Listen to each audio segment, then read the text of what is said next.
Hi there. We didn't know you were there. Hello. This is the commentary for Wet Hot American Summer. Today's October 8th, 2001. My name is David Wain. I'm the director and the co-writer and the co-producer of the movie. And I'll take this opportunity to introduce myself. I'm Michael Showalter. I co-wrote the film and also produced it, and I play the role of Coop. My name's Janeane Garofalo, and I am in this film. And I'm friendly with Michael and David, and I play Beth. And you were the best one in the film. And I was the best one in the film. I think everyone can agree on that. And after you see the film out there, you who've purchased this DVD, and thank you because all proceeds go to. So this is the opening credit sequence that we shot as most of the scenes in the movie in the rain. And it was a lot of fun, right? It was wet, but it was not hot. Well, it was hot near the fire. It was hot near the fire, but this movie was a freezing wet, cold pre-American summer. Indeed. It was shot in the spring, in May and June of 2000, at a camp in northeastern Pennsylvania, and it was very cold and pouring rain the whole time. It was Camp Towanda. We just saw Howard Bernstein's name. He's the most important person to this movie that's not in this room. He was the producer. The campfire opening sequence is very key. It's actually really well done too. I gotta say, whose brainstorm was it? That was David's genius stroke. But Mike came up with a lot of the details. Now it said 1981. We decided to shoot this film to be in 1981. In 1981, which was very difficult. You know how expensive it was to build that time machine, which ate up most of the budget of this film. That was very sad. It was a very low budget film.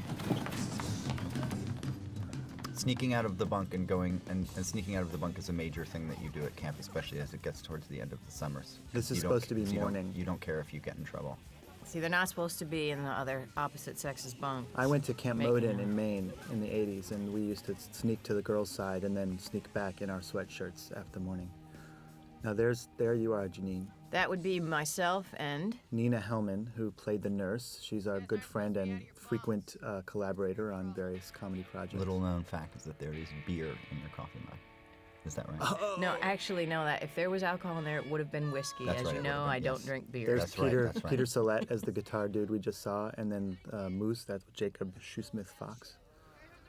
And there's some funny footage of these kids trying to learn Jukebox Hero, which is a song they'd never heard before. It was before they were born, way before they were born. Although one of the kids was like, "Oh, I've heard it because my father listens to a lot of rock." And here I'm about to put on some Polo cologne. It's a little detail that doesn't we didn't make usually that. Read. And this was the mirror gag.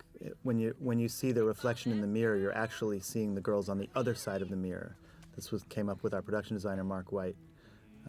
What a stroke of genius. I know. I don't know. Somebody call Industrial Light and Magic, because that is a breakthrough in mirror technology. Now that's not really the David Hyde Pierce's house. It's the camp office. Can you believe it? But that is really David Hyde Pierce. Yes. Who you probably know from She's the One. And Crossing Delancey. There's the Polo cologne. Polo meant that you were cool and adult. Yeah, right? Exactly. That was like a big thing to do. And then this is my other thing that I love, which is that you'll know. Oh no. Yeah, we cut out the part when he falls on the bed, which was really great. No. It was that I didn't put my sneakers on all the way. Oh yeah. And here you'll see that there's lots of brown patches on the ground. It's because during this scene it was pouring rain and there was tons of mud. That whole lawn that you're looking at now, everyone, turned into a complete Woodstock-like mud. A maze of planks and. Where if you had walked on it without the planks, it would have gone up to like past your ankles. Whenever we weren't shooting, that whole area was covered with 2x4s that we would walk on to go from each of those bunks that they're passing. One is the makeup bunk, one is the production bunk, one is the costume bunk. Because the casting crew all lived in those bunks for the duration of this shoot.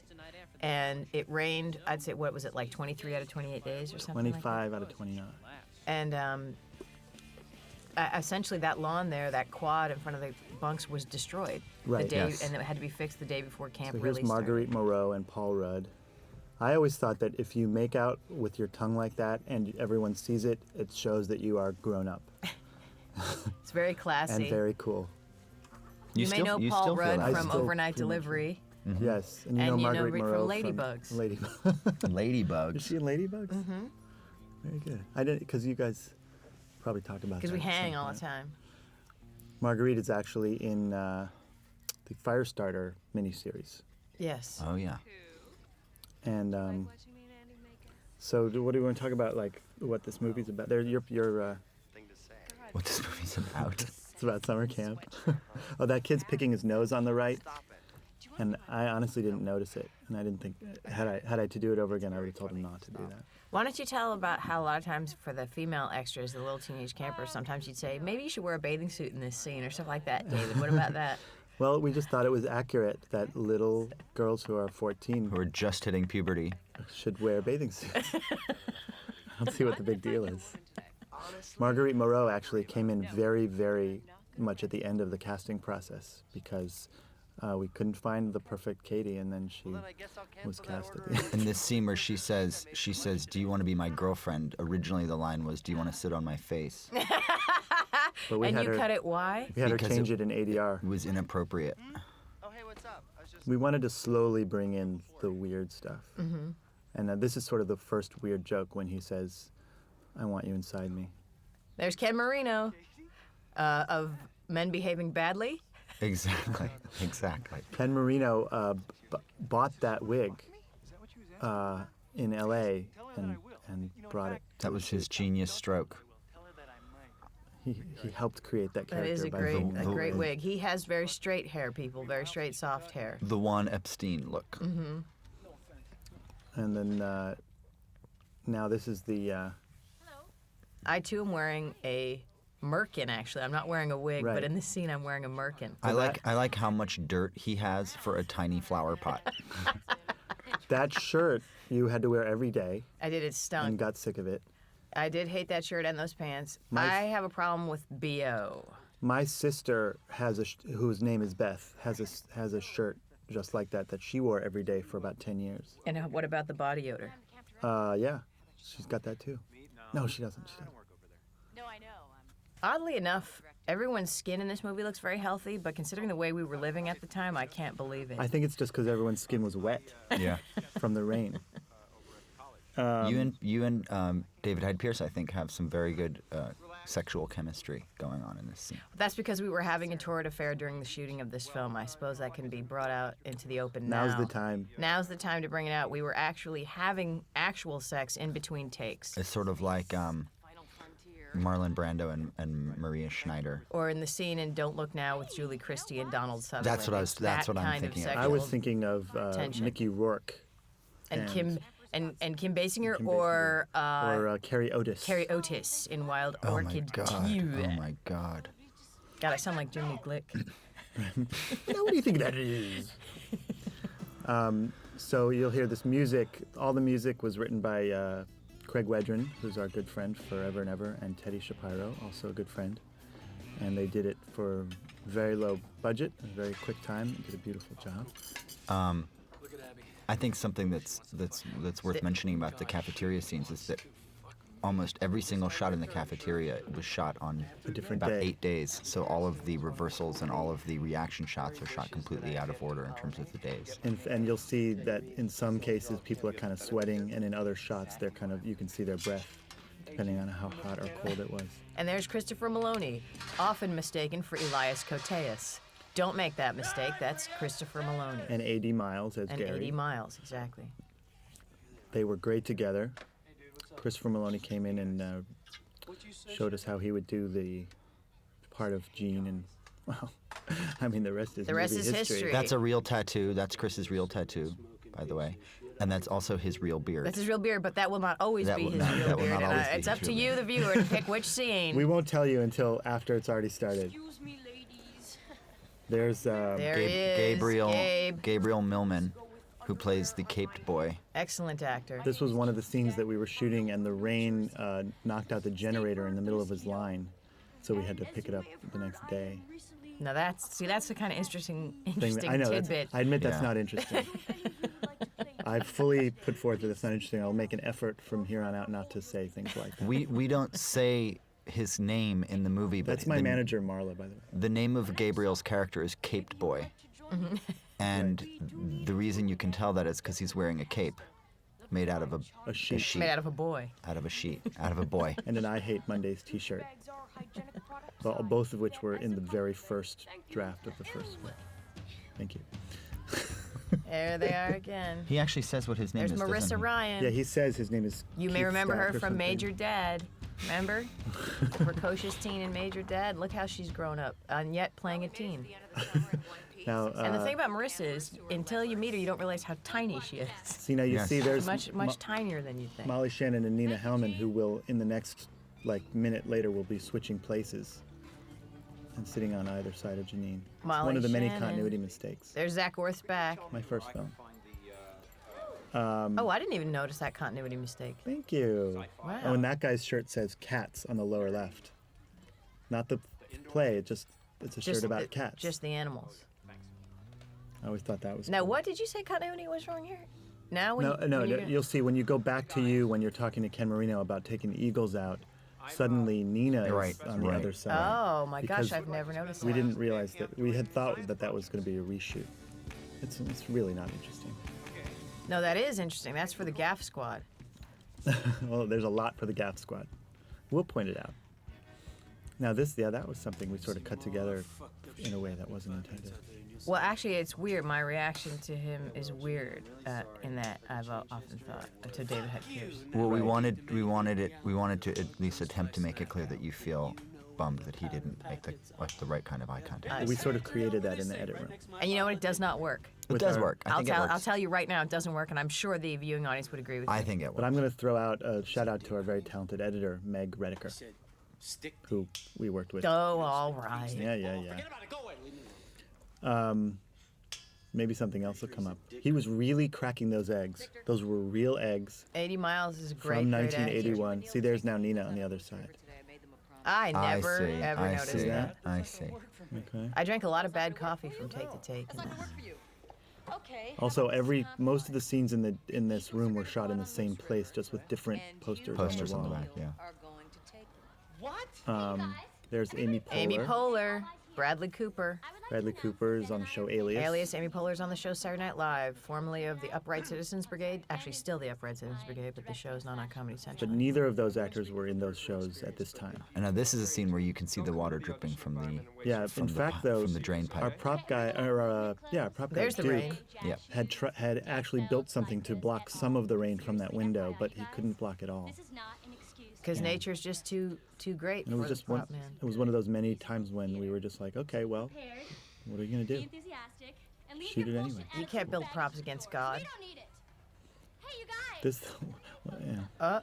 Oh, Here, this scene was so pouring rain that we had to redo all the sound. And Marguerite was in Australia shooting Queen of the Damned, and so she had to do it over the phone. Anne Rice is Queen of the As did Damned. Paul. As did Paul, was in L.A. and so, No, he or was in in England. London. He was in England, so it was a truly international. They were both in ADR. Commonwealth areas. And so, can you believe it? I mean, none of this sound was actually, That is technology for you. but they were very funny. We didn't do much rehearsal on this film. We just sort of went over the scenes right before we shot them because we wanted to keep them fresh and funny, not hit our peak. Plus, everyone was very lazy. Yeah, I wish cast was very I wish lazy. we'd rehearsed. Michael. What? What? What did I What say? happened? I actually rehearsed most of my scenes. See, now this See, is that's funny. that? The time. There's a lot of time, the time motif. There's Michael Ian Black, Michael Ian Black the is our Pets.com puppet. good friend of from Ed, many years, the TV show Ed, and what is it? Spy TV. What's that show? right? Spy TV. Spy TV. No, but not anymore. Oh. Michael Ian Black and Joe Luchulio and Ken Marino and myself. And There goes Michael. Jake. There goes our friend Oh, Jake. yes. There Squirt. he is. Jake Squirt. From Squirt this TV. this scene was shot on. This was our last shot of the whole movie. Right. It was a reshoot because the first time we had shot it, it was raining so hard that it was distracting. But this was the last thing, and I know that Zach had intense back pain on this day, which is why he's so upright right there. There's Peter Sellette with the guitar kids. And the next shot is Marissa Ryan teaching the girls, and we did it In her- over and over again. And this poor girl on the right kept having to bang into the wall. Why did you have to do it over and over again? Because, you try to get it right. Sometimes in movies you do multiple takes. I had not heard This that. was Janine's first feature film, and so we had to teach her a lot of the ropes. In truth, it was our first feature. Oh, you. Oh, my. There's Molly Shannon. Molly Shannon was wonderful. She and I grew up in the same town, Shaker Heights, Ohio. Those are wonderful gauchos that The she's wearing. best pantaloons. And the selection of extras in this scene, I think, is pretty amazing. They're very good. These kids are excellent. Great faces. And even though some of them couldn't really settle down too well. Well, those are kids for you, huh? Kids. It's hard for them to settle down. We had a lot of fun with these kids. They were very patient. Most of them drove a couple hours to get there every morning. And they were willing to freeze in little shorts and T-shirts all the time. I know, and we didn't even feed them, I don't think. No, they were fed, but they had to eat after everyone else ate. Remember, they were always like held for eating. I So felt very sad. bad for them. Yeah. They weren't missing much. The food was It was real hardly camp edible. food. We had to eat real live camp food, and I discovered the joy of green beans and tuna fish. Yes, I was mixed just up going in to a say bowl. that. I've never seen someone eat more green beans In and tuna fact, fish in my entire the life. food served by the camp to the cast and crew was so bad that about towards the end of the shoot, the crew had a mutiny. There was a revolt. And they forced us to get food. I was the only one who was like, I like the food. I actually didn't mind it, but there's so much sodium, so much salt in all Yeah. the food that it was Yeah. amazing. Here's yet another scene where it was pouring when we were shooting it. But There's Marissa and Ken. very funny. And then those kids in the van were not as visible as they could have been. A lot of But- gum chewing in this movie. Although technically at the camp we were not allowed to chew gum. That's right. Right. The real owner of the camp, Camp Tawanda, forbade us to chew gum or drink things out of bottles. So what do you think everybody did? They did it. They Chewed did gum both and of those reverse things psychology. ad nauseum. things out of bottles. Drank things out of bottles and chewed a lot of gum. Now, Ken's character Victor is at one point, what was he supposed to say right here? Lady of Spain. Lady of Spain. As she lifts him into the Yeah. sky, he says, "Lady of Spain." We ended up not. Why did you doing cut that. it? I loved it. I loved it. I vetoed it. Why? I don't know. I still think it was a good idea. I can't remember. That's great. It was a long That's time ago. great. Why would you take Because that it out? was That's he funny. wanted It to was a take it long out time ago. because it Look, was funny. Rick D's poster. There's Liam Norton playing Artie, the Not to be confused with Liam Neeson. Right. And there's some voice things you might want to talk about the DJ, right? we His worked on his voice. We can talk about this. Can Okay. We? Yeah. Can we? Well, sure. Basically, what would happen was, for various creative reasons, we replaced Liam's voice with a deeper voiced actor, who is Sam Levine, who you From might know Freaks from and Freaks and Geeks. Geeks. Here was the first scene we shot that sort of was with the grouping of counselors. And it was There's really Liz cool. Banks. Elizabeth Banks, who's in the Spider-Man film,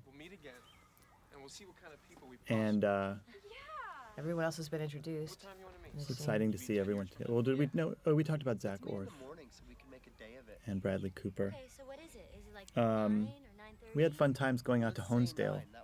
when We were did going out to shooting. Honesdale, PA. There's the Fireside Lounge and Spores. There's a funny joke here because he says we should be on time. We'll be in our late 20s by then, 10 years later. And the joke of that is that we actually were in our late 20s when we least. shot this right. thing. I was the oldest, probably. I'm probably the oldest cast member. Well, the concept was that the teenage camp counselors would be played by people who were approximately 30. Because so many of those movies in the 80s were in Were the like 80s and that. 70s where you'd I have was- teenagers being played by 40-year-olds. And then the basically. people I was who were 35. You were 35, and so was Molly Shannon, and so was Oh, right. God, David Hyde Pierce and Molly. David Hyde Pierce And and Maloney. Paul Rudd. 41 Maloney. at the time. No, And Rudd Maloney. is around was 30, I think. Oh, okay. But it's like the whole thing was. Oh, Chris yeah. Maloney's like 40. Yeah.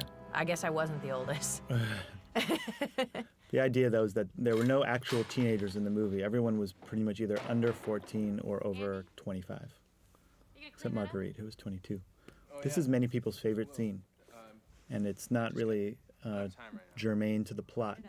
It's just a testament to Paul Rudd's comedy talent. It's to show you how kind of ambivalent towards authority Paul's character is. And and it's also to show his laziness. Yes. Because we wanted to establish his character as a guy who would, in fact, let kids drown. Yes. Because he's this lazy that he won't He's even just, put his he's just, dish. he's kind of stubborn as a mule, this Paul guy. Rudd, for me, in part, I think Mike and I both brought many were influenced by different people we knew for every character. For me, it was partly this guy, Mitch Robinson, who was the lifeguard at our camp, who was just too cool.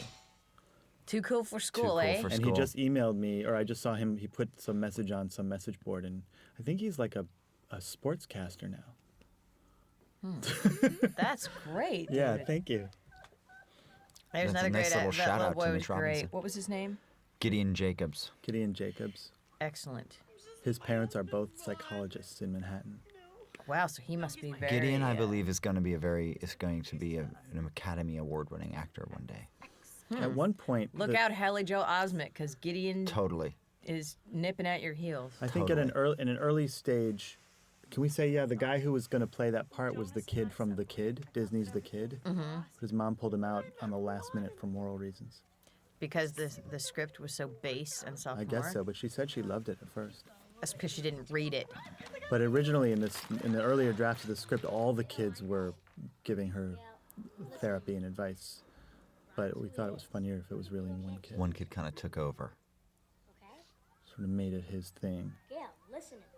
Look at The character of Gail, the arts and crafts counselor, is pretty consistent with every arts and crafts counselor at any summer camp, which is it always seems to be. They always have emotional problems. It always seems to be a divorcee woman with. Isn't this running commentary that we're doing distracting to the viewer as they're watching Well, the movie? hopefully they've seen the movie at least twice before they watch the commentary, and that they know what's going on, so they don't have to listen to the lines. This was a slightly longer scene. We took out some of the more base bathroom references because we wanted to sparse those out a little more. The idea there is that the goat pooped on the nurse's shoes.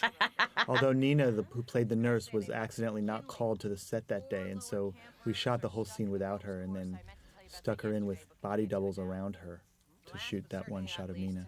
You couldn't hear the sound there, but when Zach and Mike Black are talking, they're going apples and oranges, apples and oranges, apples and oranges. Which is sort of like what you're And that's what supposed professionals do. That's what you're supposed to do to like Either that or pretend go you're having a murmur, conversation. murmur, Yeah. murmur, And we murmur. cut the line where you, Janeane, you say something about like no finger fucking or something.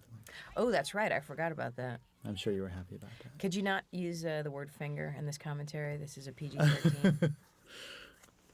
Here is Kevin Sussman. Kevin Sussman. Who is in the commercial, It's a Great Day for a Birthday, where they have the send the flower cake. He's in everything. He was great. I'm loving his like kind of rugby shirt. It's kind of a rugby shirt, but it's not really a Well, it's rugby just shirt. like he's kind of, we don't know if he's a camper or a counselor. And or also, what he's you may doing. remember you'll never Zach find that Orth out from either. Loser, the movie Yes, Loser. indeed. Here was sort of a weird scene that some people really love, some people think is too weird. It's very key, by the way, that Kevin says he's Kevin's character is Zach's character's brother. Right. Although I think it's for a lot of people it's hard to hear. And that's significant later on in the movie because Zach is the one who claps for him first. But he's also the one who says, "Get the fuck off the stage." Yes, it has really no truth of any kind. Here's where your character is reaching out Janine, to tell the us younger. what you were Here's where tell us what I- you were going through when this was being This is shot. where I get the Alfred J. Muggs Award for mugging.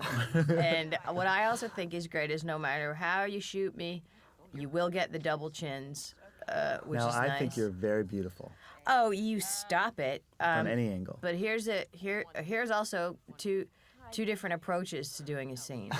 You have somebody that wants to improv and someone that doesn't. I'm not going to name names. Marguerite wanted to have a lot of rehearsal because she's a more traditional actor, which is great. And Janine's more lazy. So Janeane doesn't like to. Janine comes more from a stand-up comedy background.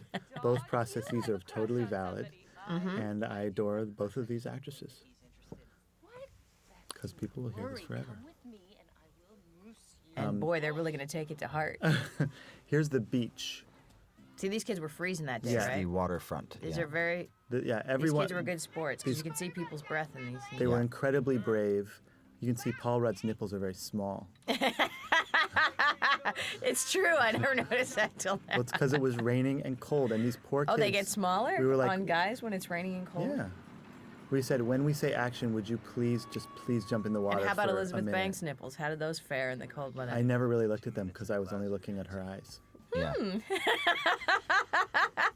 Elizabeth Banks had a lot of trouble. Oh, here was Zach Orth jumping in the water, which was very funny. Very funny. She had a lot of trouble doing Elizabeth this. I Banks had a love lot of this trouble scene. getting out of the water, so our production manager, line producer Jill Rubin, who is also a scuba diver, had to be under there Pushing her up. using. Are you serious? Yeah, Liz used Jill's stomach as like a step stool to I had climb no up into idea. that. That's why we had to sort of cut different angles.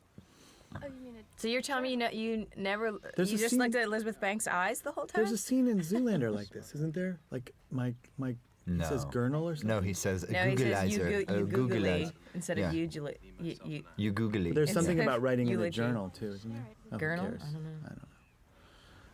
That was that kid. He wasn't really driving the boat. We had somebody else driving that boat. Here's a very sweet scene. We cut out one joke in this where she says is something about her cousin. No, I forgot. Oh yeah. But I think it doesn't matter. This is the scene where Coop and Katie kind of realize that there might actually be some attraction here between them. We tried to successfully, by some people's measure and not by others, give a very strong through line to hang all of the silliness of the movie on. And we centered it around these two characters, Coop and Katie, and their love, and then also on the relationship between Beth and the professor, Janeane Garofalo and David Hyde Pierce. And our love. And your And love. your love.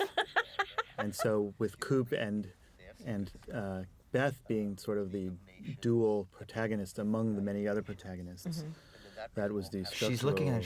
She's like, hey, he's maybe Coop It's is a very the guy. sweet scene. It's like she's thinking, hey, She's this guy very, might be very good in this. the guy for me because he's got that- intellectually Yeah, he's different. He's stimulating He's got that and big he's fleshy sweet. arm He's in the different. foreground. Yeah, good. Which I always- Does she ask you if you want to sit on her face anyway? Or did you cut it out in that scene We cut too? that out. Yeah, we cut it out of the scene too.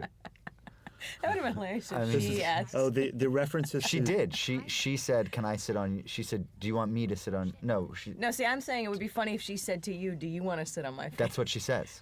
That's what she says. She says, "Do you want to sit on my face?" and Just you like cut I that. And we want- cut it.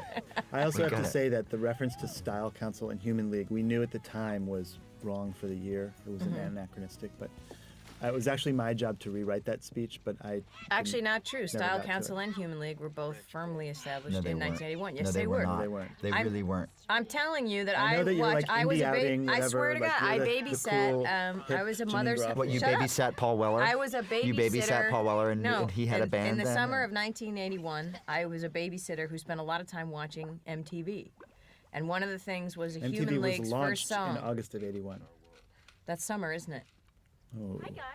No, but there was no Style Council. Style Council's first record was 1983. MTV I went don't on... think so. Speak Like a Child, the single was released Let me say, when I was in college. I MTV started college in 82. That's possible. MTV went on the air 17 days before this movie takes place. Which is really the point of this whole. And you know, just because that you didn't see them on MTV doesn't mean they didn't exist No, in we London. researched it. We went to the New York I don't Public Library and we believe you. researched it. My birthday I is August defy 1st. you to show me documented evidence that Style Council and Human League did not exist and was playing shows in 1981.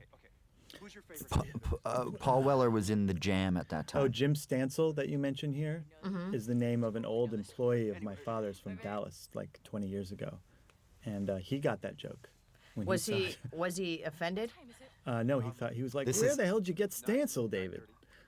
This is an excellent, excellent scene, and I want to repeat that I think you and David have some serious chemistry Well, going because on. That, both and of I want to you- repeat because we were having sex in between takes in those very woods behind us.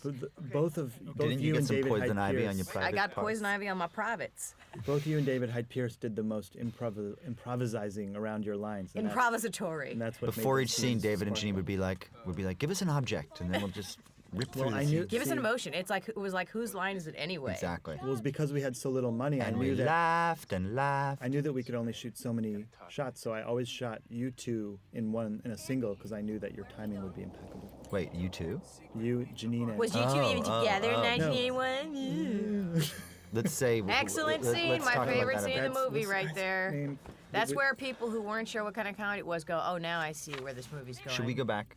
No. No, that was Christopher Medina, the small midget stunt player who we threw out of the van, and he did it 4 times. But he played both kids, and that was a crazy. I'd also like people to take note of, see how my hair looks when it's the summer and there's moisture in the air. Also- Very wavy. Yeah, Also you notice also that she has time to knit an entire blanket in between Janine asking her where the library is and the professor asking And the her where reference to the And Breakfast have Club in the the people background. in the Yes. background. Yes. That's our little uh, throw out to the Breakfast Club. Those kids doing that little dance step. And then here's another, Here's a line I didn't want in the movie. right. Oh my God. I want to go on record as saying I did not want this line in the movie. But we considered it, we thought about it, and we kept it in. You did not consider it. But you'll notice that if you're a film geek, you'll notice that the eye lines were wrong in that scene. But I figured it was fine. There's a lot more than eye lines wrong in that scene, mister. Well, then how come we get such a big laugh every time? See? Because people are trying to impress you. Here, this is where we cut out the part where Christopher Maloney comes out and says, "I want parsley," and shows us. Right. And shows his rear end. Which is if on- you want to see Christopher Maloney's rear, please go to Oz on HBO. Or go to the deleted scenes montage Oh, yeah. on this DVD. I loved shooting this. This was very This much was a fun. very fun scene to shoot. Certainly the most talked about sequence in the film was the. This is a little Going to airplane joke here. There'd be a section in the library. Now, when I went to called town as a I camp Can't counselor, Do we'd go to Waterville, but we really I shot love this what in Zach's doing in Homestead. this scene. Look how much fun Zach's having eating fries. Yeah. Here, if you look in the deleted scenes, there's a scene just like this, but with the Stella guys in the background. Stella being Michael Showalter, David Wain, and Michael Black. having anal sex with And a here, Mike homeless Showalter's That's going beer, beer, Sort of beer. looks like Pepsi, but it's supposed to be beer. This was one of the few like sunny, nice days, and we had a Yeah. lot of fun running around town trying to hide from the townspeople. It's also what we one were of the doing. few times that the pot being smoked wasn't real pot. Thank you. Yeah, baby. That's Bob Walls, who was a local guy in town and a real good actor. And a real dealer.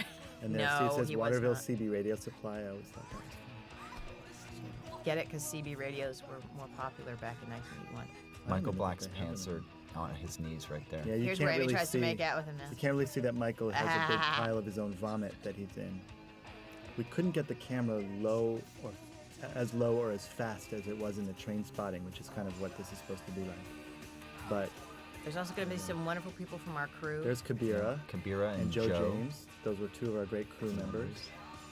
And here she is fighting with the Unseen electrical socket. demons. There is a lot to talk about. Now that truck was almost impossible to drive, right? Yeah, Yes, you had it some real was. trouble starting that baby up. All of the vehicles in the movie, because most of them were of the period, were almost impossible to drive. Well, and it was also because they were broken Here's down. another random thing that I thought was very funny. The going into the wall? Yeah. Yeah, someone thought that they were peeing against the wall. Someone asked me else for- thought that it was a reference. Someone else told me To that it was a Blair Witch, reference to right? the Blair Witch Project. Right. But in truth, the answer is it's nothing. No It meaning has of nothing to do with anything. anything. It's like when See, Zach now, falls into I always thought it was great that there was a sign that said I-95, but it was neither an interstate nor 95. Because, Now that is rich. the movie takes place in Maine, but no. That's the kind of thing you'd never know. It takes if place in you- Maine, but we're really in Pennsylvania. Isn't that incredible? And there's Joe Latrulio, who- Of the another member of the state as state. well. With an awesome mullet.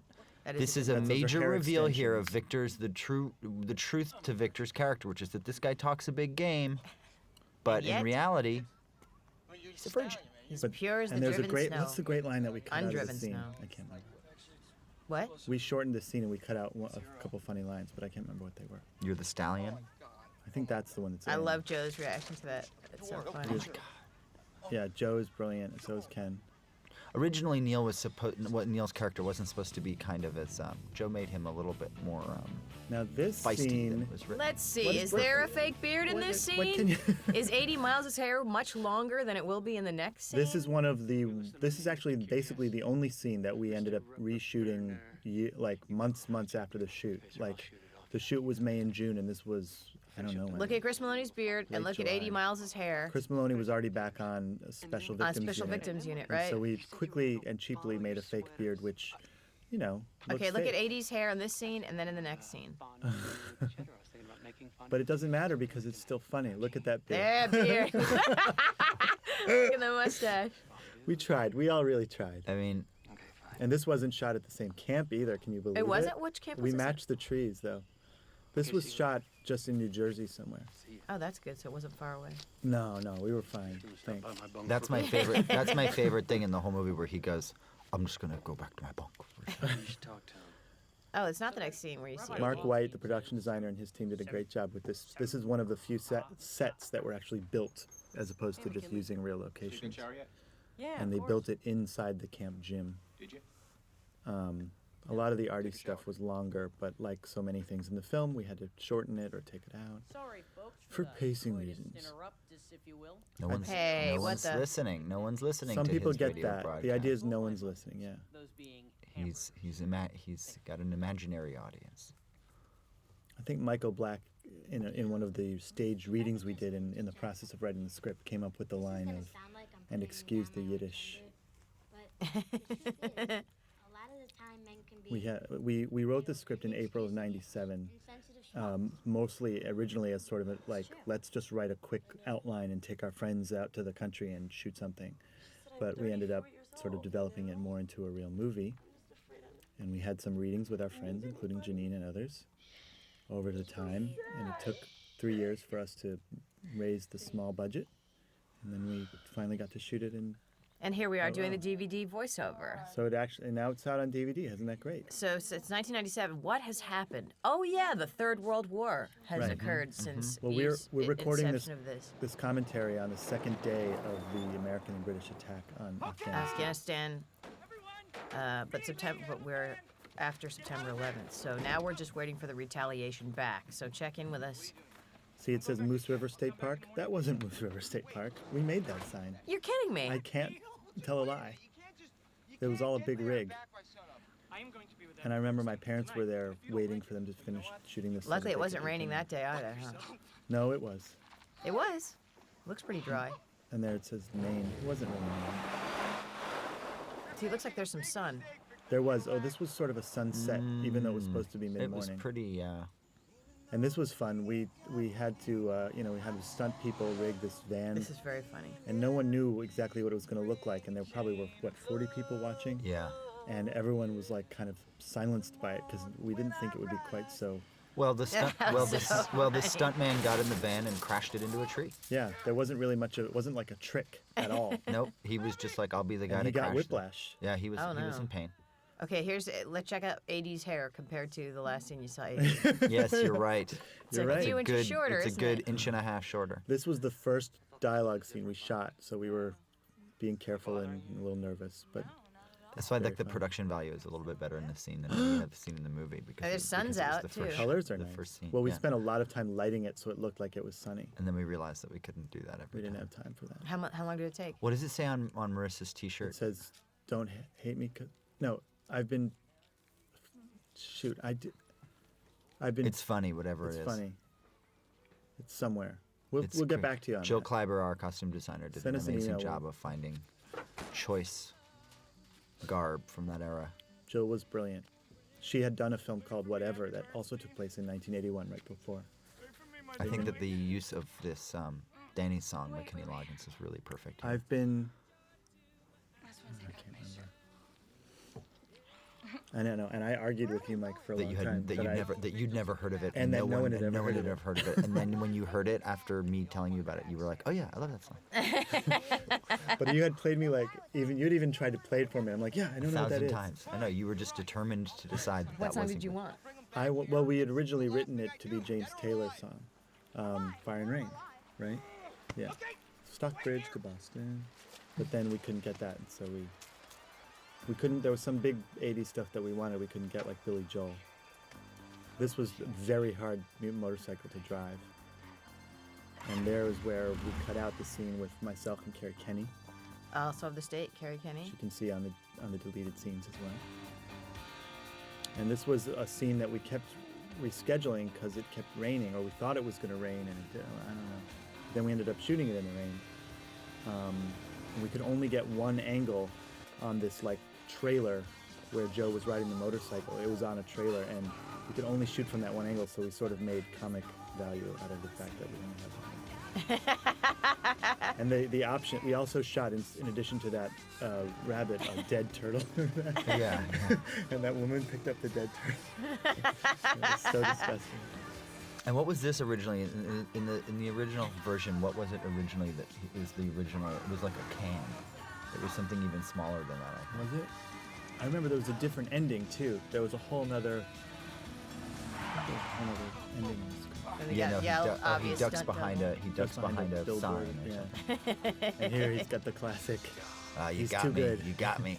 Here's the little nymphettes. Yep. right? Michael Showalter did a great job of recruiting these bikini girls from New York, right? Yeah, it was tough. Tough job. How did you do Tough that? job.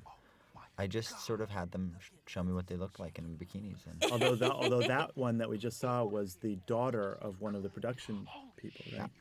And she just happened to be on set and seemed to fit the bill. she seemed What was required to fit the bill, David? That she knew a lot about medieval history, we thought would be good.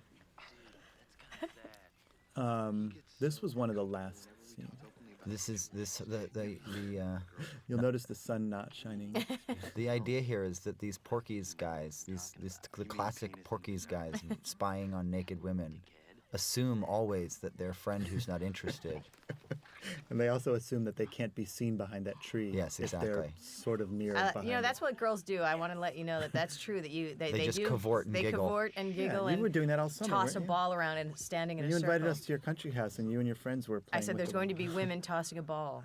This was also a beautiful set that was built. The whole idea of this scene was to make it as real and And intimate as pretty romantic. and beautiful and nicely lit as we could. So the joke's on JJ and Gary, because actually McKinley is the one who's been getting laid all summer long. And the only like semi-mature and real relationship in the movie is between the two guys. Well, Beth and Beth and- Eventually, yes, Yeah. that is true. But this is the only sex scene in the movie. These guys are amazing actors, and the reason I say that is because they don't happen to be gay. Not that it would be bad if they were, but I think it would be terrible. I think it's very not be terrible. It'd be very difficult to. Yeah. I know if I had to make out with a woman in it, I would not have been able to do it And they fully because committed I would have to started like being embarrassed and giggling and stuff. And they that is did no it. casting aspersions on. No, it was great, and they did it a few times, and they were more like ready to go than I was. They were very good.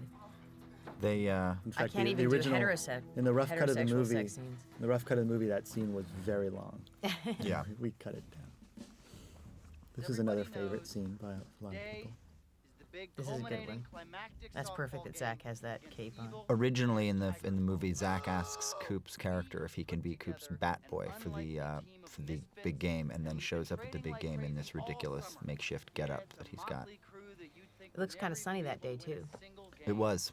Yeah, that was a sunny day. There were some sunny times. I'm not gonna lie. You can't lie. But you'll notice that all of the kids sitting there are also the kids that are on the bus when it comes in.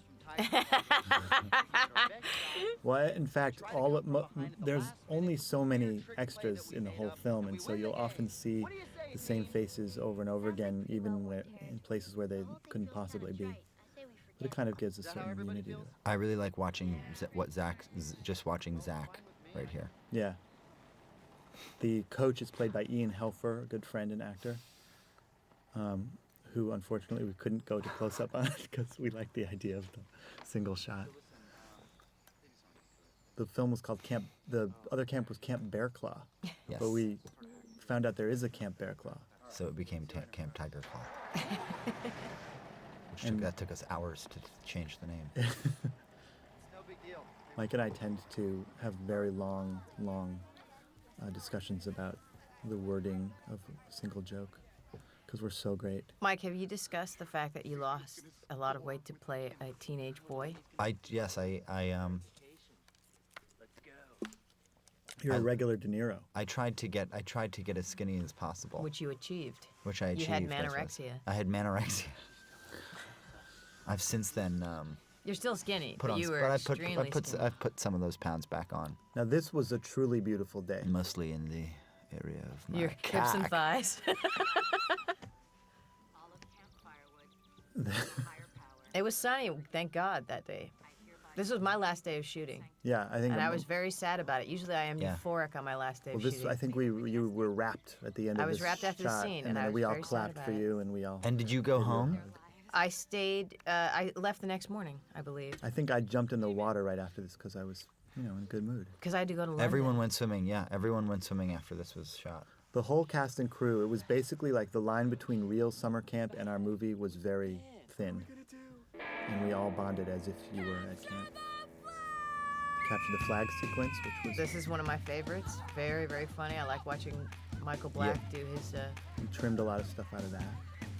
This was an odd one to me. Well, part of it was because it was very early in the morning, No, that I remember. and I think Do you? that you had gone to sleep like an hour before. Yeah, that's not why it's odd to me. That's absolutely true. I probably woke up 10 minutes before the scene, but the point is aren't you going to eat anything? I say that to him. What does that mean? There's a capture the flag thing going on. It just seems like it's a oddly placed scene. Did I not ask you before we shot if there was any scenes that you had suggestions about? Well, no. The idea is that there's a barbecue and a capture the flag game happening at the same time. You've noticed that Steve didn't eat any food at the barbecue, so you're And there's asking people. him. There's also a scene we shot of kids getting food at the barbecue, which was cut. Yeah. And by the way, Bradley and Amy had just woken up an hour before that, too. No, everyone had. We all had. It was very early, and we all had had a big night before, to say the least. Katie, are you gonna pound this in our face all day? This is great. This is great, especially because Marguerite looks so hurt, looks so genuinely hurt when he scoffs at her here. Guess what? This morning a bunch of us went into town. Right there. We got Oh, ice God. cream and hamburgers. Poor Katie. She's gonna be fine. I'm telling you. How do you know? Yeah, I remember. Whenever I see this, I remember how early it was. Actually, this wasn't the first scene of that day, though. The first one wasn't. Didn't we shoot the last day of camp when people are departing in their cars very early in the morning? I think this Prior to was this? number one. I think I sort of remember being, because there were certain days that I would come out to set at the time that it was time for everyone, and no one was awake. Yeah, that happened towards the end a Because lot. the crew got used to the idea that we were sleeping right on where we were shooting, so they didn't have to wake up at any point. And so I also, like, no one ever came to breakfast I anymore. remember that you were not happy that day, Janine. No, I was I not. really do. I really remember I that. think I had what's known in the business as a hangover. I But those days are gone, ladies and not a gentlemen. not a hang nail.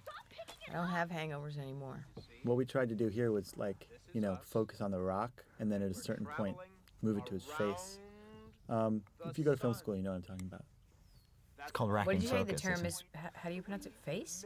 Face, yeah. It's like the eyes, nose, ears, the whole, Oh, I see. the I whole got deal. you. I mean, even mouth.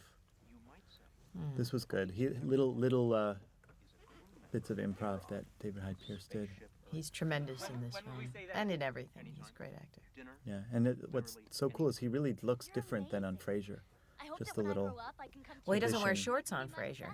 No, His pants are shorter than on and his Frasier. mustache is more trimmed.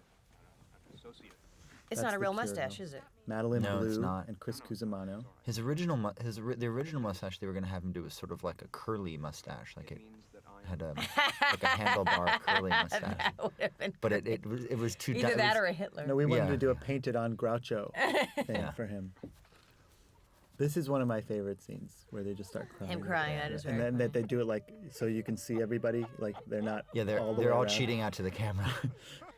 And then this Look is at that some, sky behind me. Well, Yeah, there it's was some weird beautiful. thing with the lens when we shot this, and so we reshot just your angle. Do you remember that? In a and different location. you remember you were having trouble getting the names of the physicists. Oh yeah. And so, but when you actually got them all out there, it was like Everyone cheered. It was difficult, but I did it. You did it. You did a great job learning your lines. Thank you.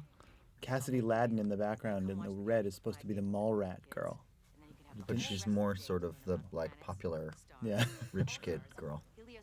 she's like a star on Broadway, I think. In what show? She's the star of The Producers. No, I don't know. I don't know. Oh, you. Get it? Not The Producers. This gets the biggest I love when laugh. that kid runs right into the woods. It was back there, just the sort of morgue an guy. extra little thing, but it turns out to get one of the biggest laughs in the whole movie. which is kind of really Cool. sad. Oh, No, but it's legit very so funny. you say sad, I say cool. And you had another scene where the two of you were right there talking, Talking and making it funny. secretly desiring to be intimate with Look one at those another. eyes. You're giving him those bedroom eyes. Woo! There's that Jord bedroom ass. ass. God damn. There's The that Liz Jord Banks ass bedroom love. ass. Damn. More corn. That's where she has barbecue sauce on her Yeah. face. This is the scene wherein she has barbecue sauce And on then her face. and she has a little bit, and then in the And then next a shot, whole she has- lot. we had thought it would be two separate scenes, but then we put them together, and it's as if the barbecue sauce just grew. There you go. Luckily, she's not a vegetarian for the sake of No, she shooting loves this. barbecued ribs. Does she? Who doesn't? Marguerite Moreau doesn't. See Barbecue that look on her her. face? She doesn't. Well, look she's like- looking for him. She's wondering where he is. She doesn't know that he's off making out with Lindsay. That's Miles throwing the burger. There's Chris Maloney. Here's more sun, thank God. More sunny day. Although there was all that squishy squashy of the mud that there you was were walking a lot through. of mud, and I almost lost my flip-flops in the mud. In fact, whenever the feet were not on camera in this film, the actors were wearing big boots Oh, that's right, from Walmart. from Walmart. And in fact, whenever anyone wasn't acting in front of the camera, they were wearing raincoats. And They were wearing rain gear and knee-high Walmart boots. this was the big kissing scene. How was that for you, Janeane? It was delightful. He's got very soft lips. Have you done a lot of kissing in movies? No, I have not, but when I've done it, as I stated earlier, I get very, very embarrassed about any kind of remotely intimate scenes. But you have those like big movie star lips. Well, they're actually not provocative in the Kelly LeBrock style, though. They're just kind of. I think they're sort of like Angelina Jolie. That's a pretty sexy kiss. It is. I hope that some people understand that the music here is Beth. That Kiss. and that person who just fell is actually Ken Marino Playing a in different wig character. and a costume. and Paul Rudd is actually in this. I next love scene. this. As is Howard Bernstein. Boy, that Our made me laugh producer. when I that like guy did I like Paul Rudd Michael is- Black is speed Yeah. walking. Michael Black is speed walking in What's this scene. athlete's One of- name? This I don't gentleman with the remember. flag? But he is a world record holder in the 15.5 meter His name marathon. is Joseph Karayuki. And he is- showed up to do this. And he is a world-class Kenyan long-distance runner.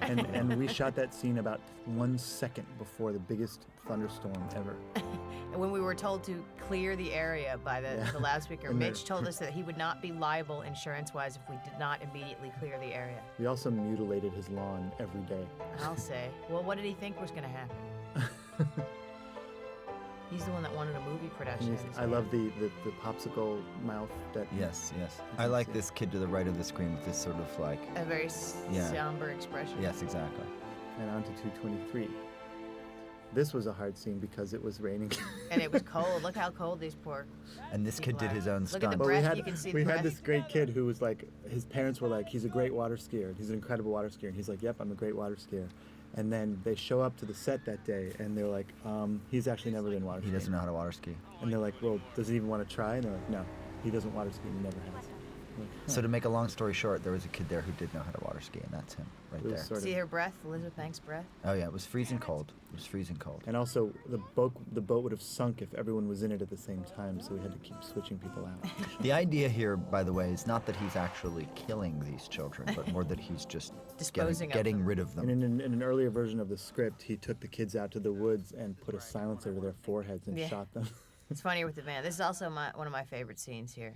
Yes, this Very, is very funny. definitely one of the best scenes because of the acting by Mike Showalter. And Marguerite Moreau. And yet you couldn't get Baker Street, the song. So you got the next best Right. saxophone song. We got to sound alike. That is, yeah, originally when they kissed, you heard the crescendo of Baker Street. So if you want to play that along with your stereo at home, you'll get the idea of how it originally was. This was one of the last scenes written for the movie because we figured we wanted something that had some real Some real plot to some it. real depth. I'm trying not to say that. It had something to It it, had some other real- than just jokes. Some real depth, a la Terms of Endearment. Yes. But this one we also kept switching around. But I love that. Nice work, Showalter. Thanks, Janeane. And I like your bowl haircut, too. Yeah, me too. It's like a football helmet. And yet you haven't kept it up. Like today, you've got your long, more Oscar Wilde hair. Exactly. Which suits you as well. I mean, don't get me wrong. Either way you wear your hair, it makes, no, never mind to me. I think you're a wonderful person. It's just I'm getting it cut. I'm gonna get my hair cut very soon. I don't It's think you really should. It's really getting too long. A man of your age who has such a full head of hair should not be getting it cut. You should be reveling in Should I how get much like a hair- long Like ponytail? Fabio. Should I get like a long I ponytail? think Yes. we should go for the Fabio thing. Or those Nelson brothers. That would Maybe be, I you should get do it like bangs. Why don't that. you just Yeah, get bangs and really long straight hair like the Nelson brothers. and I lo- white blonde. I love the concept of it. You guys are just like, what are we doing here? Like, You mean in this scene? No, what- meaning what- me no, and Michael right now. Oh. No, she's like, what are we doing? What do we do? I know. Like, it's so good. oh, this whole thing is. Yeah, it's so exactly. It's crazy. just Like- yeah, exactly. Like how did we get here? How did you and I arrive at this moment? And the goats. I love the goats. It's so great. The goats were sort of an accident because we had meant to shoot this out in the woods, but it was too muddy. And there's the Pepsi Light can. And the idea is that Steve is preparing for his act, and we just don't know what it's going to be. There's the God's Eye in the background. There's great little art details that Mark White and his people put in, which were That was an really awesome. amazing art department. They were so good. He had an amazing prop master named Duke Scopa. And Hodge and Lisa and Ivan and Patty and Joe and Mark and Josh and Misha. And they decked out their bunk. Yeah, they were like the cool core of the crew. They enjoyed a cocktail come Yeah, sundown. well, they threw sure. They threw a big party once. They had 2 big parties. The as I so-called recall. Acorn Oh, I don't party. think you were invited to the Oh, first really? party. Oh, that's weird. Really? Are you sure? Oh, I don't remember. Actually, I don't remember. Oh, weird. Molly that's 'cause they're doing Shannon's monkey rolls out the Shannon's window. just really, really very good. Very, very funny. I had the worst cold of my entire life. Right. You can hear it in this And like scene. my the space between my nostril and my lip is as hard as a rock. I love that in front, right to the left of you, Janeane, is that little label maker they used to have. Janine and I have amazing, amazing chemistry in this scene. Yes, we do, because we had sex in between takes. We're like Jerry Lewis and Dean Martin, Even though you weren't in Or the same Stiller room and with- Mira. or Stiller and Mira. Oh, look, we just. That was so meaningful. I'll talk to you guys tomorrow. Bye-bye. This was a great set. And One of my favorites. So Thank you. good. You're welcome. This is Beth's office. Which unfortunately is kind of unrecognizable in the 10 years later scene as the same room because they replaced the walls. Ruth Buzzy better watch her back. But it is the same room. Jump the gun. And then the second Ruth Buzzy reference. I just remember that I wanted to die. You guys were so tired by this point. David, you and Michael both were completely exhausted. At this one or the one before? By the time that scene was shot, I think you guys were both ill and exhausted. Well, no, that was actually in the beginning, right in the It beginning, was? because I got a really bad cold on like the second day Oh, of the I shoot. thought it was. from- Oh, here's the continuity off with rain and And not. the Yes, door, yes. also he walks into a closed door and then it's an open door. You were saying that you didn't, before you were saying the scenes you didn't like the way you look. This is a scene I can't stand the way I look. By the way, yeah, there's the rain and no rain. And here's the sun. Critics have pointed that one out. Like, sorry guys, okay. You know, for those of you who don't know, movies are shot out of order. You would think critics would know that. And this was all in one day, but truthfully, it wasn't all in one day. here? Oh, hi. I want to talk to you later, okay? Oh, yeah. Sure.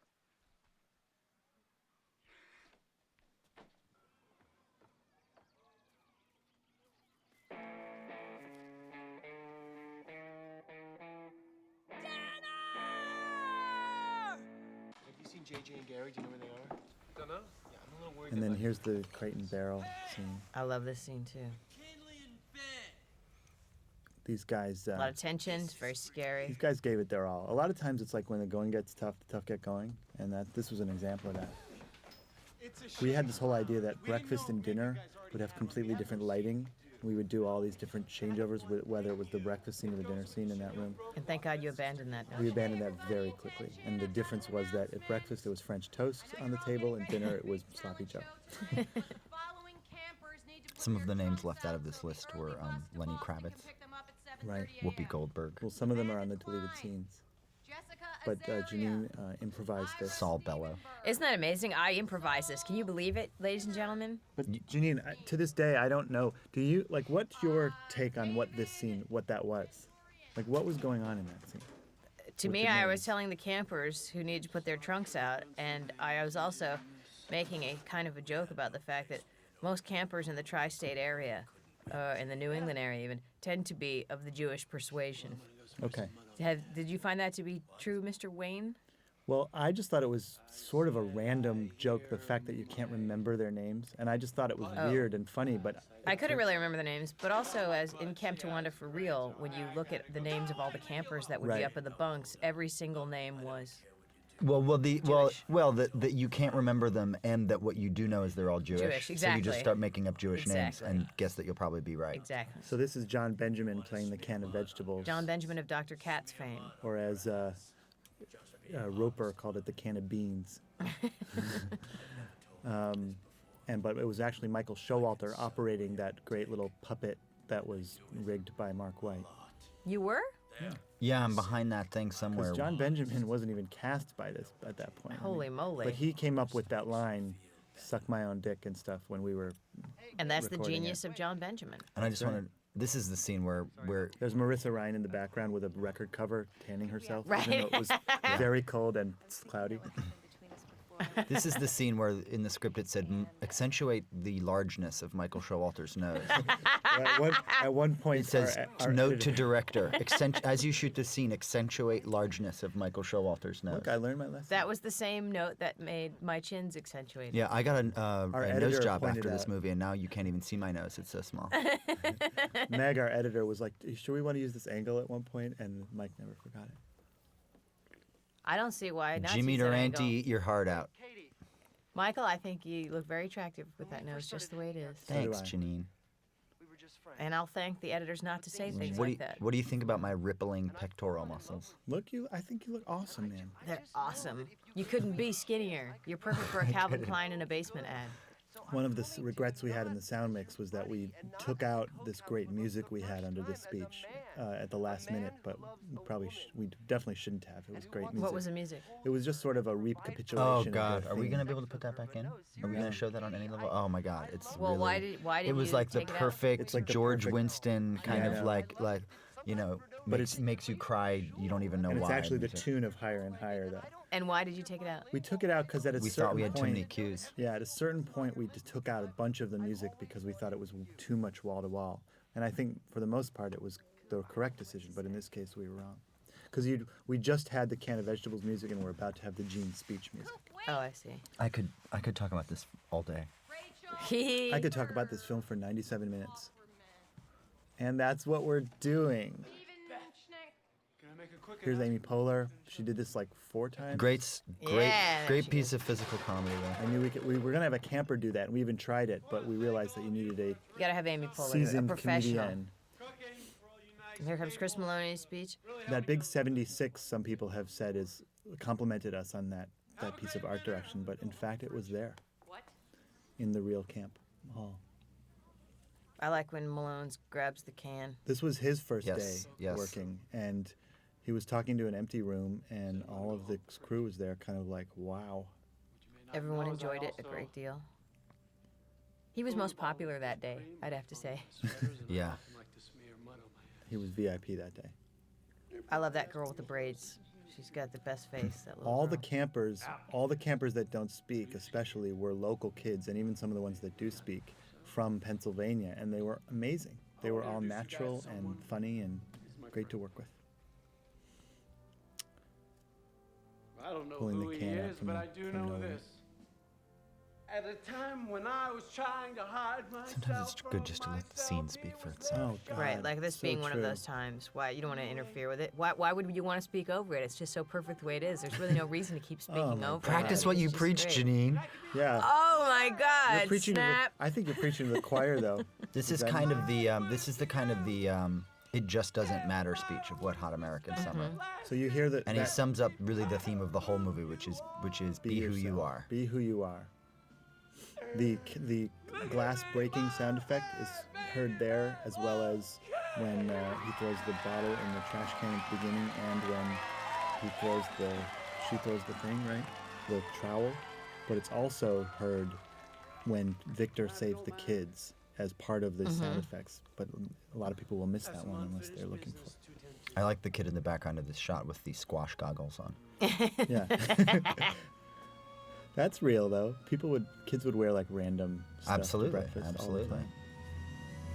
Before I knew Chris Maloney, I marveled that he took this part because I was under the impression that he was like this serious, actor on Oz, and I thought he's never gonna do that refrigerator thing, and then look how it turned out. He didn't just do it. He did it. He did it. He'd do he it did to it up.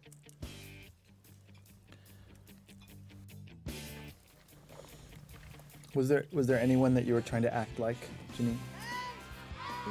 I was trying to act like the camp counselor from Meatballs that Bill Murray had a crush on. Oh, that woman. That actress that's who went gone on to be like, you would say, well, who was she? That woman. How did she get in that movie in the first place? I know, she was oddly out of place. This was a set we actually built, and I think he really was not happy to be. I love the music is perfect under this scene though. It makes it fun, and I'm glad you deleted the part where he gets really upset. Yeah, well, it's in the deleted scenes. But yes, I mean, totally. This was a fun one because, The weather was very nice here too. except there was the mud on This the was a ground. bad day. This was a very bad day. But Why? this was a neat scene to shoot because you'll see. Something very bad had happened this day. You'll Oh yeah. And you were a real trooper. But there's the empty table you see, and then right during this part, all the kids were running back onto setting everything up during this little piece of dialogue, and then he runs off and puts on the coat while she waits 10 seconds. But yes, not to interrupt. You're right. That was a terrible. That was bad. I cried a lot that day.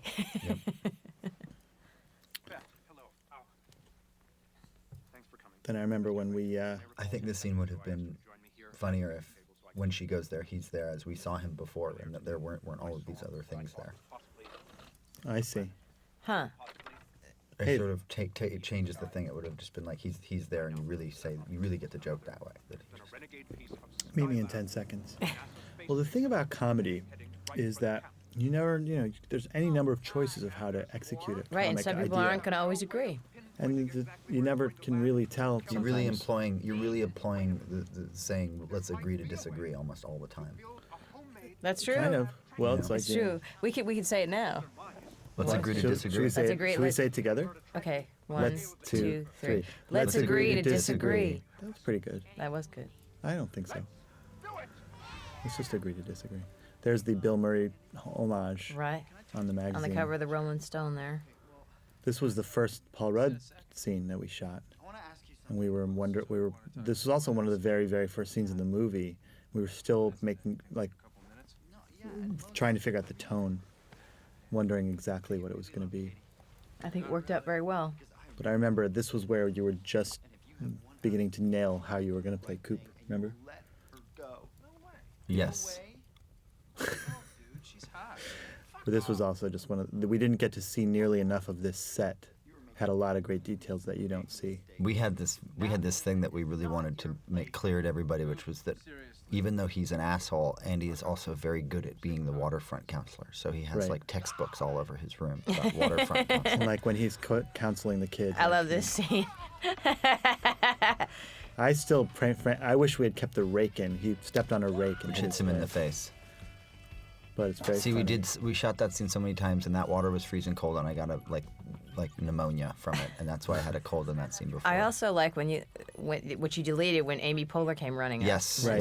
yes. That also is on the deleted scene. There's a backstory that Coop and Amy Poehler's character Susie have had an affair in the past, and that Susie And Susie's like wanting him. and Susie's back. always had a crush on Coop, and Coop is stupidly got a crush on Katie. I love Michael in this when you go, Gene? As if you can't really see him just to your right. Yeah. Well, Maloney had this great idea that I never make eye contact with him in this whole scene. So you'll see we never he tell actually. you that? Yes, he did. He goes, don't look at me, Showalter. See, I never didn't know look that. at me. Oh yeah. He's brilliant. It was totally his thing. Was we never look at each other here. That's great. Well, I mean, it's partly how it was staged. but So it's cool. like when I look to my right, he looks away too. And that gust of wind was just Perfectly a lucky timed. little Perfectly thing. timed. This was also something, for whatever reason, we were rushing against the clock. Because you were shooting it at sundown. Oh, I'm wrong. But maybe you're not looking at him, though. You don't know that. Well, I'm Good point, basically good right. point. I'm basically right.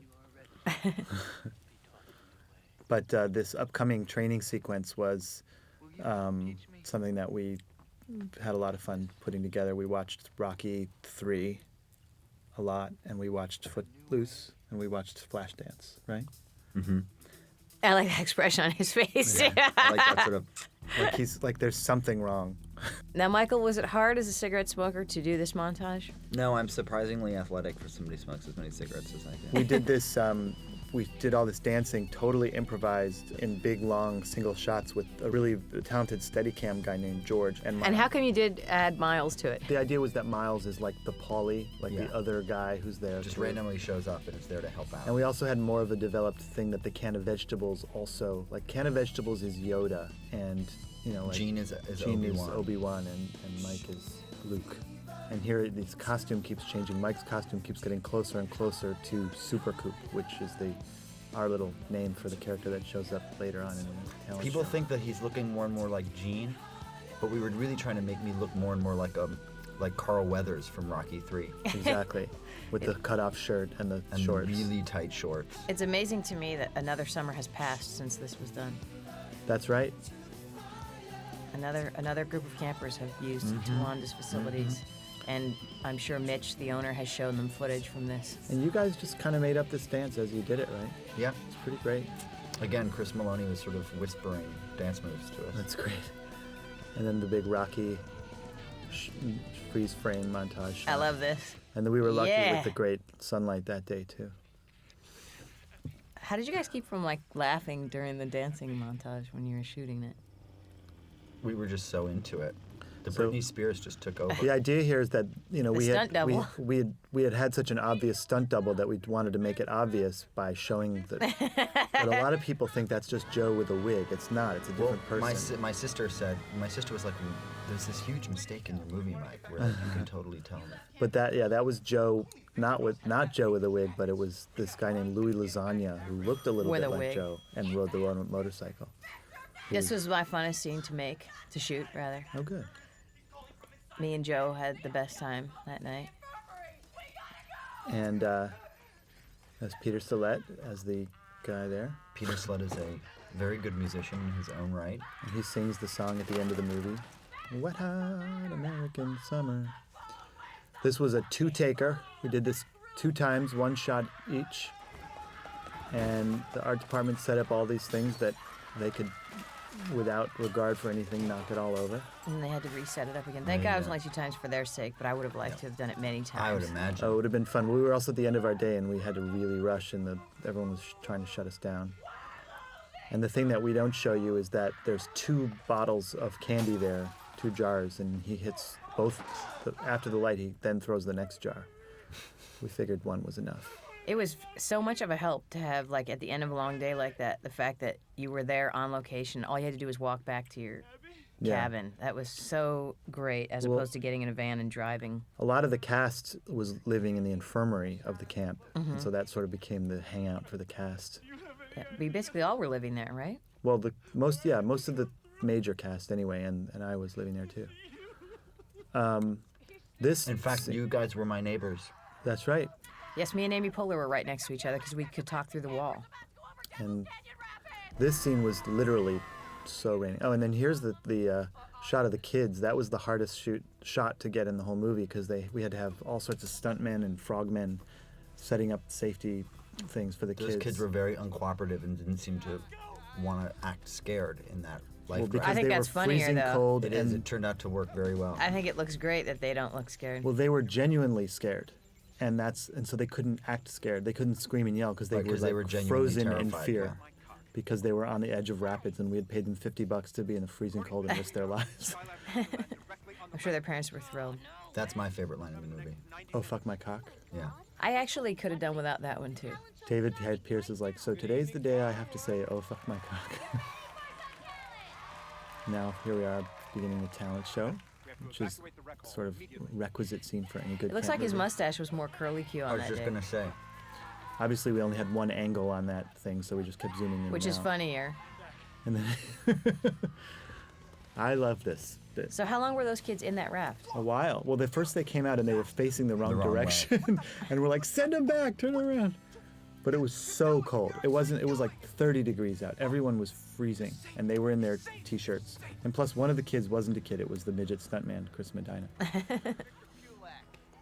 And so there was the broken glass sound effect if you missed it. That's great that Ken's all clean now. He's clean. He's happy. He's happy. And now they have a little ending like on You can Chips. see their breath. And see then that? this story is just completely resolved. And they have a little laugh, and the ending music plays, and we could have had a freeze We frame could here, easily have freeze framed but we it. just did it before. And yet so. you opted not to. I love when the kids are lying down looking at the stars. They were with David supposed to be on the Pierce. grass, but there was only mud, so that's a Mud and worms. I like that when they're like that. Yeah, they're just hanging out, all squeezed together like that. This was nice. At first, I was annoyed because we only had this like this, and they sort of are slow. Gabe Millman was a little slow on saying his line, and I thought it was slowing up the pace. But I kind of like how it's kind of leisurely. Mort Kidd to his right is Kevin Conroy. He's great too. Yeah. Very nice. Madeline Yeah. Blue in the background is the Cure Girl. And Cassidy Ladden. I think I was accidentally rude to him one night when he was trying to talk to me, and the music at one of the screening parties was too loud, and I just could not hear him, and I opted to discontinue the conversation. Kevin. I bet you he'll take this as an apology. I hope that you do out there. What was funny about Kevin is he was actually 25. He was older than Marguerite, and all the other kids were actually like 14 or something. So here's the introduction of Michael's other character, Alan Shepard. Oh, but first it's this. I know those kids were really excited to have like a little interaction with you. We had really hoped in the sort of the feel of it all that the Skylab storyline would be sort of this great kind of Deus ex machina for the film, right? Right. And I so you're always pronounce supposed it Duch. Duch a machina. Duch Machina. So there's There's Michael And so Showalter you're, again. That's so you're Michael supposed to be Showalter. really scared about this and there's a lot Skylab of thing suspense falling on happening. you. It didn't quite necessarily turn out that way for everybody. Well, there's Michael Showalter doing double duty as Alan Shepard. He's also Coop. This is one of the more memorable, one of my favorite parts is Mike doing this, but I'm supposed to have yeah. this prosthesis on that makes me completely unrecognizable, but we couldn't afford I it. think it's funnier that you are recognizable. I wanted it to be we were like just like the Andy Kaufman, buddy. We were Tony worried. Clifton. We were Tony worried that Clifton. some people would think that it was Coop, but only one person has ever said that. But yeah, we were hoping that he would look a little bit more different. But it's great. This is This is very funny. and everyone's laughing busting a gut laughing. at his terrible jokes. Yeah, I think like this whole thing about like them moving it up to the rec hall and trying to use the device. People both didn't really understand that or care, but it didn't matter too much. There's the owner's son. That's right. That the owner of Camp Tawanda. He's wearing a Tawanda T-shirt. It says Tawanda on it. There was a kid at our camp who did that at the talent shows. He literally would bounce The a broom balancer. And everyone. He was popular. Like everyone knew him, and if he wasn't in the talent show, it was. He would it do was our bad. prayers. Those shadows in the windows. Now the girl in the middle, we couldn't afford to pay her, so only the ones on the sides are singing, and she's just pretending to. She's not even mouthing it. She's just smiling. But she was the only one who knew that song. And This is great. I love this. he was one of 3 kids who were willing to do this scene, and definitely the best. Avi Seton. You would think a lot of people would have been wanting to. Well, like in those days, like every kid you knew the Eddie Murphy records from Right. from backwards to forwards, and would just recite them. Originally, he was actually reciting an Eddie Murphy bit, but Whereas in my day, all the kids knew the Cheech and Chong and the Steve Martin. There you go. and this was at our camp, and I'm sure at any camp, it was always lighting your farts was a big thing. Forget about camp. It's just a big deal anywhere. That was our Lighting your still farts is photographer, Amy Rice, was the one who actually put her hand in there to light the fart. This is great. His looks perfect. Judah Friedlander, Who's may- just in Zoolander. and Meet the Parents, and many other films. Oh, what part did Judah play in Zoolander? He's one of the dumb brothers. Him and Vince Vaughn. That's are the right. two I was wondering brothers. why I recognized him. I knew it was Vince Vaughn, but I couldn't recognize the other one. The This is another thing where the story just comes absolutely full circle. in the background you see Chris Maloney and his Donna wife. Mitchell, who plays his wife, but the scene with his wife was cut out, I thought that was a very funny scene. which is on the DVD. Thank God. And the music here is called "The Soul of a Woman," as titled by our composers, because they thought it was a very special piece, as we all did. I know you will. He was great. He came in for a day, did a great job. There's those great pantaloons again. And the earrings. Ronald von Kleinenstein. Everybody in this movie gets to have a complete catharsis of some kind. Yeah. We tried not to, while it was obviously a full 80s look and there were jokes about it, the idea wasn't to make big, kitschy 80s jokes throughout. And A la The Wedding Singer. a la The Wedding Singer, that was the point. We were trying to make it more like the real environment, not the joke environment of the movie. I love this Godspell thing too. That's Katie Pandolfo, who is a young singer from And is really singing from this the song. local area. Yeah, we really took pains to make it so that she wouldn't lip sync. So she's really singing it to a little thing in her ear, but no one else can hear the music, and so the other kids are just kind of following her lead. And they do a lovely job. And Ken Marino actually did this choreography for us because, and Mike. I did the choreography Oh. and Ken did the sign language. Oh, And what winds up being the sign language for bullshit, right? Yes. yeah. I guess he didn't know that many sign language words. One of the best shots in here is scratched, so you couldn't use it. What was it? It was just some really cool shot of one of the girls doing sign language. But this also I like because it's not really so much a joke. It's just sort of like a weird. It's fun. It's fun to watch fun- Godspell. Yeah. Yep, everybody likes Godspell. Everyone likes Godspell. Yeah. Not really about the plot, not really a joke, just a fun thing to watch. Well, we had wanted to build up the character of this girl with the S on her shirt as this girl who really wanted to do a good job and really be good in Godspell. And Susie, Amy Poehler's character, was really sort of mean to her. Sort of mean. But we ended Very up, mean. we trimmed that storyline a little. But you sort of like, if you watch this movie over and over again, which maybe some of you will, you'll see the same extras over and over and over again. If you've made it this far in the commentary, I imagine you're quite a fan. So Right, I would thank you. assume so. Thank you very much. They're booing not because of the cross.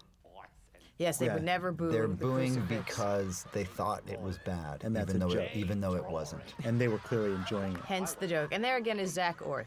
but not the Being cross. very, very enthusiastic about the comedy on stage. Zach Orth, again, who you may remember from Loser, the movie Loser with Miss Mina Savari. Zach and Mina are quite the screen team. We're hoping to see them Zach's character, reunited sometime soon. I'll remind you, is the brother of Steve. Yes, that's important later. This is one of many variations on bad stand-up comedians that you've done, Mike, right? Yes, I've different done. characters over the years, different types of bad stand-ups. I've always loved the Borscht Here Belt comes Super comedians. Coop. This is a great thing, and this is the second Loverboy song in the movie. The first was "Turn Me Loose." This is "When It's Over." And here comes the best double take in the business. Boom, boom, baby. And then he kind of saunters on over there. No one can believe it. It's like they've known Coop for all these years, and like they don't even know who he is anymore. They're all stunned and amazed and attracted. And Marguerite really is completely blown away by your change. By these vibes I'm giving off. and how Look at hot she you swooned were. there. She swooned for a 2nd. And Paul Rudd's kind of like, oh, what's He's going like, on? whatever, because he knows he's been beat as his own game. But and Mike, I love that voice you do there. And what was that voice for, Mike? He's just so cool. That's basically where he's gone. He's too cool to even talk loud.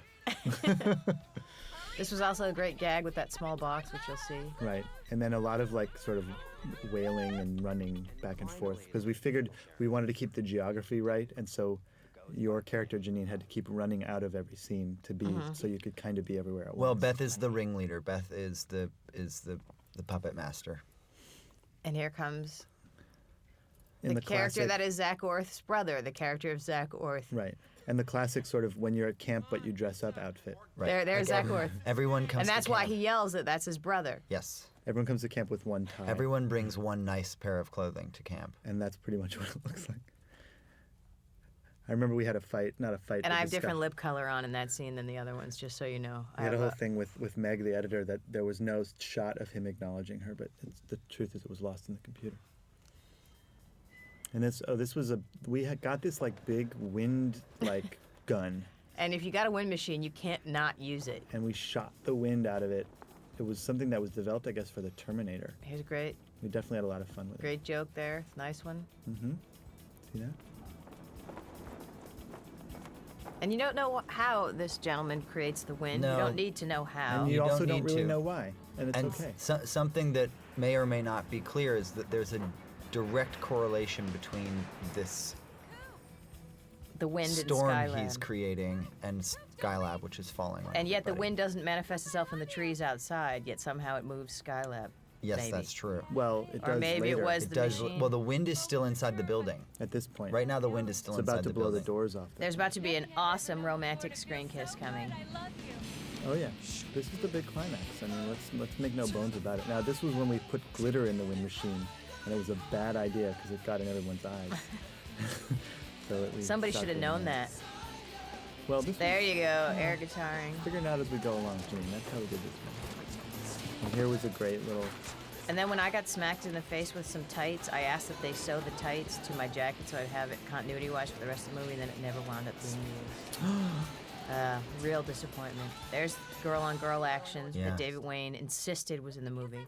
I'm into girl on girl. There were a lot of parents and stuff in there that day when we shot it, so I didn't announce it. I just sort of told them to do it. And there's the boy-on-girl action that Michael Showalter insisted was in the movie. And then that's where, right as they kiss, is where Steve There goes the Zahn back blows handspring through the- cartwheel That's that a nobody styrofoam. that nobody comments on, that acrobatics that just Great. witnessed. There's Zach Orris The getting styrofoam the bench. wind machine. G-force.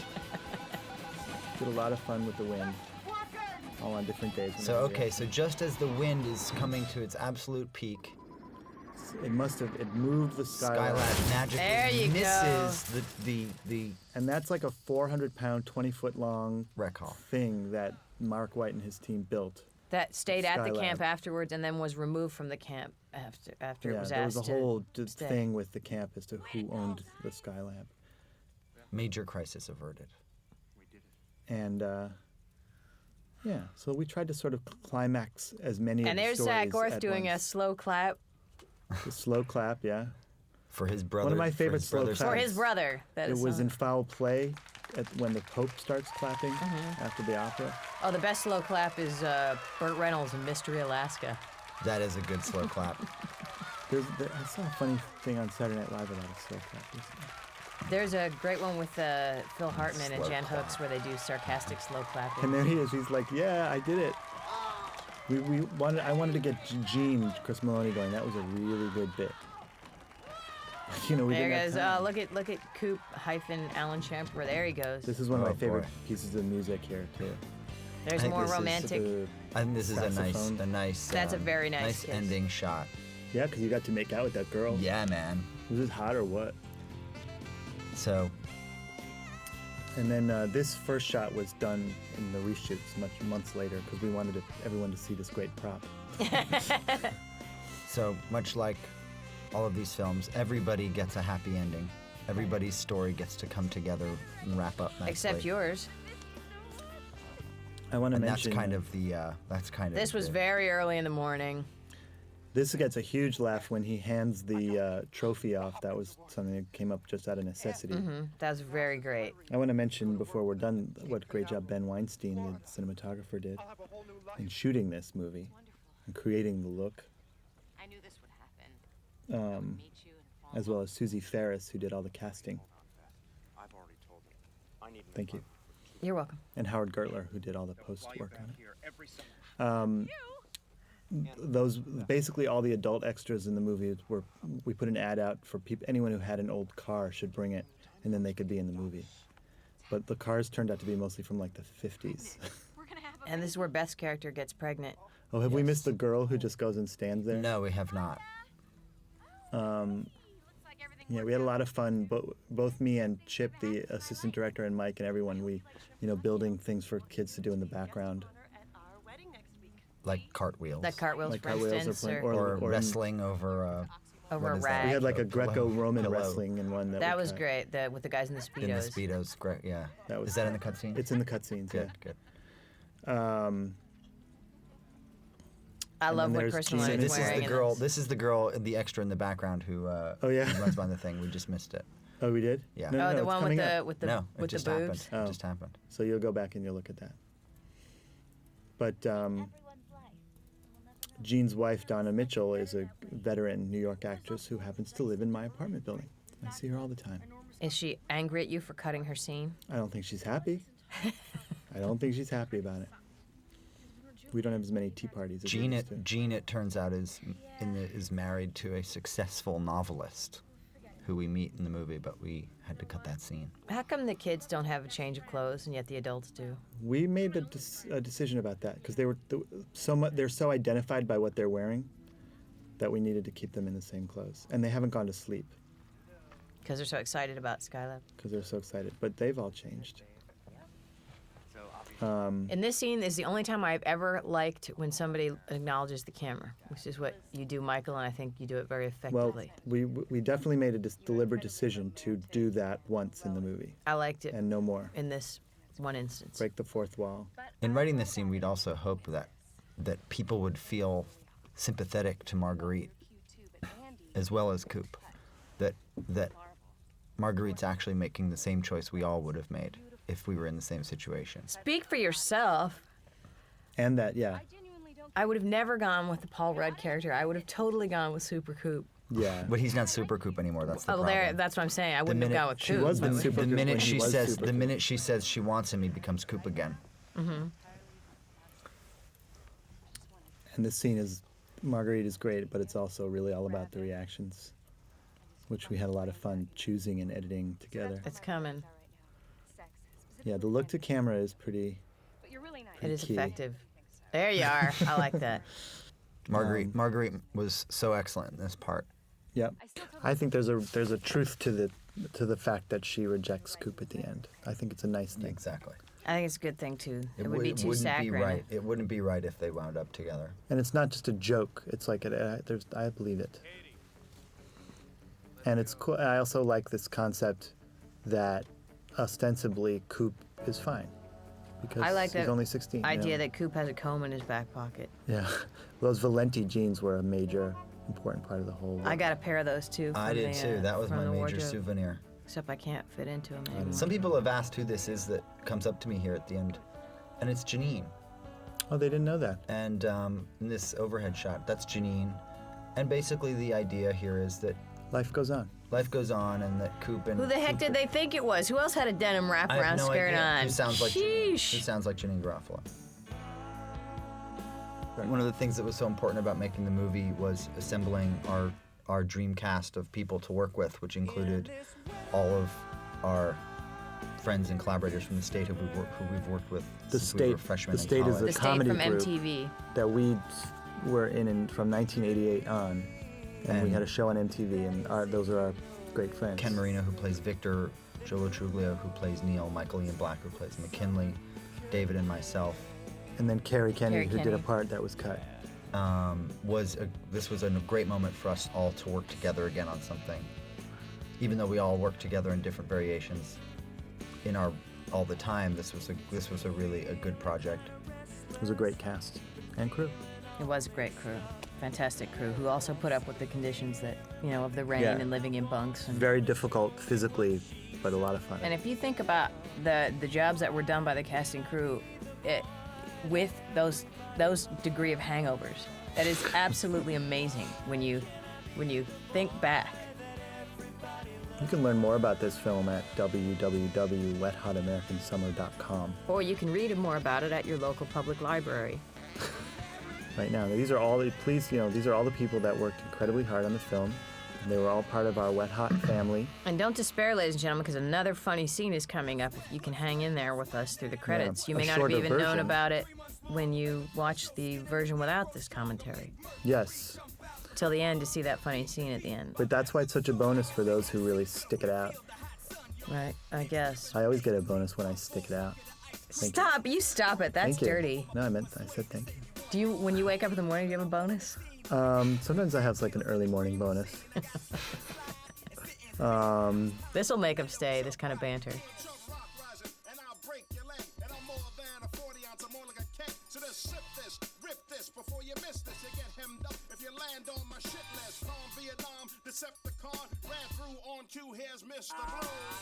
On the rhythm and lock on the rhyme. I'm a master blue and I'm known for good times like JJ Walker. I'm TNT. I get up from the beat, the street. They love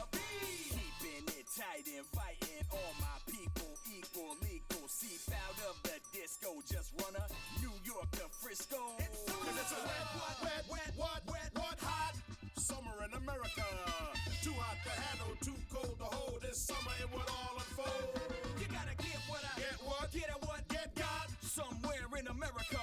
It's one for the money, two for the time. Come on, y'all, let's rock this rhyme. Now this beat, the king of the streets, just check it out. Moving your feet while we pimp on the ladies that look like a 10, cause we are the men. Prostitutes infected, your doctor might detect it. With lice and bugs and you need drugs or you will not erect it. Now what you hear is not a test, it's just three cats and a mic. And with style and flair and savoir-faire, we're gonna do what the ladies like. Now I am Mr. Rock and I pack a huge black cock. And when I unzip and pull out my dick, your pussy's gonna have to say stop. Well, hey, love, and Mr. Blue make summertime real fun. So just stop and show your love for the ignorant 3+9. Cause it's a wet, hot summer in America. Too hot to handle, too cold to hold. This summer it would all unfold. You gotta get what I get, what? Get at what? Get got somewhere in America. It's one for the money, two for the time. Come on, y'all, let's rock this rhyme.